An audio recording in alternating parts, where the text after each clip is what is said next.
మా అమ్మ నిన్నటికి వాళ్ళకి ఎలా ఉంది నీ ఒంట్లో? నిన్న నువ్వు ఇచ్చిన మాత్రలో ఏ మార్చం ఉందో తెలియదు గాని ఒళ్ళు నొప్పులన్నీ చేత్తో తీసేసినట్టు పోయాయమ్మా. అలాగని ఇవాళ లేచి తిరగడానికి వీల్లేదు. మళ్ళీ మాత్రలు ఇస్తాను, ఇవి వేసుకుంటే పూర్తిగా నయమైపోతుంది. నిజంగా నువ్వు మా ఊరికి దేవతలా వచ్చావమ్మా. 15-16 ఏళ్ల క్రితం అనుకుంటాను రఘుపతి అని డాక్టర్ బాబు ఉండేవాడు. నీలాగే ఎంతో మంచి మనసు అయింది.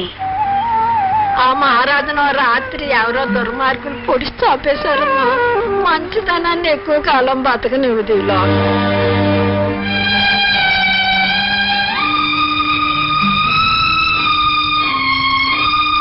డాక్టర్ గారు, డాక్టర్ గారు ఏమిటి రాజన్న? ఏంటి ఆలోచిస్తున్నారు?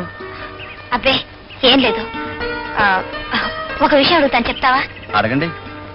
చాలా ఏళ్ల క్రితం ఈ ఊళ్ళో రంగన్న అని అందరికీ సాయం చేసే ఓ మనిషి ఉండేవాడు. అతను ఏమయ్యాడు?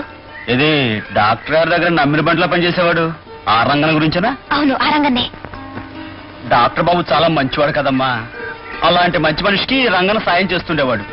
మంచివాడికి సాయం చేయడం మా ఊళ్ళో నేరం కదా. అంతే, డాక్టర్ బాబు చచ్చిపోయిన రాత్రే ఈ రంగన శవం కూడా దొరికింది.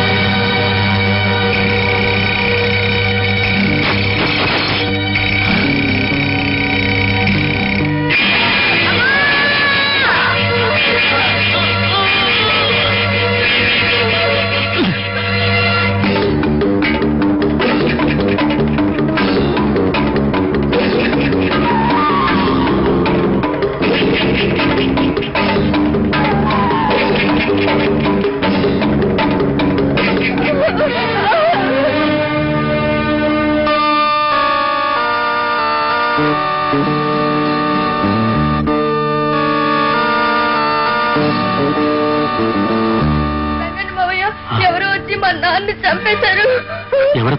చీకట్లో ఎవరని తెలియలేదు మావయ్య.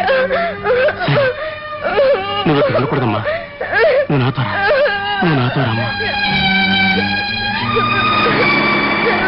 బాబు, బస్సు ఆపండి, ఆపండి బాబు, ఆపండి. ఏంటయ్యా, ఏం జరిగింది? కండక్టర్ బాబు, ఈ పాపను పట్నంలో ఏ అనాథాశ్రమంలోనూ చేర్పించి పుణ్యం కట్టుకోండి. ఆ దేవుడు మిమ్మల్ని చల్లగా చూస్తాడు. అలాగేనయ్యా, ఈ పాపకేం పర్వాలేదు, నువ్వు వెళ్ళు. అలాగే బాబు. రంగన్న మావయ్య, అమ్మా వెళ్ళొస్తాను. అలాగే శాంతమ్మా, జాగ్రత్తగా వెళ్ళమ్మా, జాగ్రత్తగా వెళ్ళరా.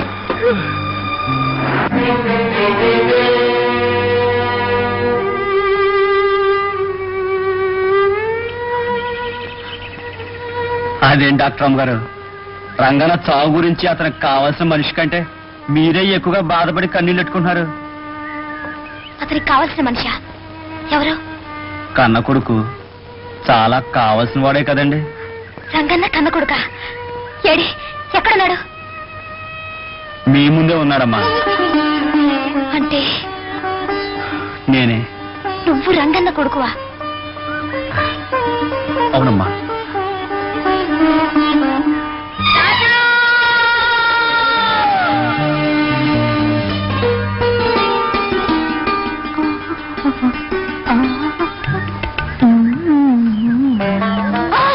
అమ్మా, పాడు పిల్లడా, ముందు వెనక చూసుకోకుండా మీద పట్ట మీద రాణి నెత్తుకుని సర్దాగా రావడంతో నేను చూసుకోలేదు. నువ్వైనా కాదు చూసుకొని తప్పుకోవచ్చు కదా. సరే గాని పిల్లడా, దొడ్డల్లోనూ చెరువు గట్ల మీదనూ తోటల్లోనూ ఎక్కడ చూసినా మీ ఇద్దరే కనిపిస్తున్నారు. మీ ఇద్దరిది అంత స్నేహమా? మాది స్నేహం కాదు, ప్రేమ. పోలమ్మో, ఏంటి రాడమ్మా, నువ్వు కూడా ఈ రాజుబాబునే ప్రేమిస్తున్నావా? ప్రేమే కాదు, పెళ్లి చేసుకుంటారు. ఏ డాక్టర్ గారు, ఇందాక కళ్ళలో నీళ్లు, ఇప్పుడు పెదాల మీద నవ్వు. తమాషాగా ఉందే. మరేం లేదు, ఏదో గుర్తుకొచ్చింది. అది సరే కాని రాజన్న, అప్పుడు చంపబడ్డ డాక్టర్ గారు అమ్మాయి నీకు గుర్తుందా? ఎవరు? రాణియా? రాణి గుర్తుందా అని అడుగుతున్నారా? గుర్తుండటమే కాదండి, ఇప్పటికీ నా గుండెల్లోనే ఉంది. ఈ గుండె ఆగిపోయేంత వరకు నాలోనే ఉంటుందండి. చాలా మంచి అమ్మాయి అండి. ఆ రాణి అంటే నీకు అంత ఇష్టమా? ఇష్టం ఏమిటండి, రాణి నా ప్రాణం. చందమామకు వెన్నెల్లాగా, సముద్రానికి కెరటాల్లాగా రాణి నాలో ఒక భాగం అండి. మీకు ఒక విషయం చెప్పనా? నేను ఇంతవరకు ఎందుకు పెళ్లి చేసుకోలేదు తెలుసా? ఎందుకు? నా మనసులో ఉన్న రాణిని తీసేసి వేరే మనిషిని ఇక్కడ ఉంచలేను కనుక. అంతేకాదు డాక్టర్ అమ్మా, నేను చనిపోయేలోగా ఏదో ఒక రోజున నా రాణి నాకు కనిపిస్తుందనే ఆశ. ఆ ఆశతోనే బతుకుతున్నాను. నీ ఆశ ఫలించి నీ రాణి నీకు హఠాత్తుగా ఇప్పుడు కనిపించిందనుకో, ఏం చేస్తావు?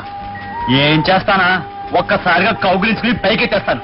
ఆకుండా పాదాల నుంచి తల వరకు ముద్దులెట్టేస్తాను. ఆ పైన పాప నోటికొచ్చినట్టు కోతలు కొయ్యకు. నువ్వు ఆ పని చెయ్యలేవు. డాక్టర్ అమ్మో, ఈ రాజన్న మాటని మనసుని అంత తక్కువగా అంచనా వేయకండి. రాణి కనపడలే గాని ఖచ్చితంగా నేను అన్నట్టుగా చేసి చూపిస్తాను. ఖచ్చితంగా చేయలేవు. ఎవడి చేయగలని? చేయలేవని రాణి కనపడమండి, చేస్తా చేసి చూపిస్తాను.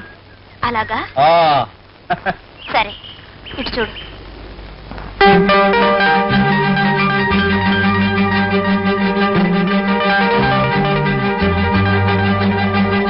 ఏం బయలుదేరలే, వెళ్ళు.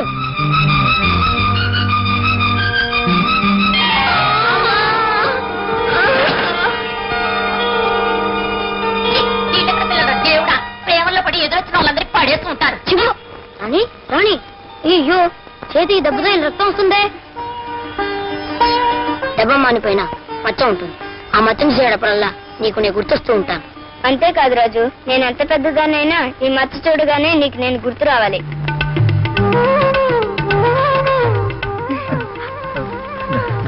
డాక్టర్ గారు, మీరు శాంతారాణిని.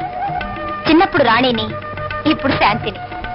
మీరు నేను అది సరే గాని, నీ రాణి కనిపిస్తే ఏమిటేమిటో చేసేస్తానని పెద్ద మునగాళ్ళ ఛాలెంజ్ చేసావు కదా, ఏవి?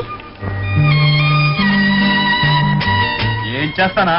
ఒక్కసారిగా కౌగులించుకుని పైకెత్తేస్తాను. ఆకుండా పాదాల నుంచి తల వరకు ముద్దుల మీద ముద్దులు పెట్టేస్తాను. ఆ పైన ఏమిటి బెల్లం కొట్టిన రాయడాలా చూస్తూ నిలబడ్డావు? ఏమైంది నీ సవాల్? డాక్టర్ గారు, బాబోయ్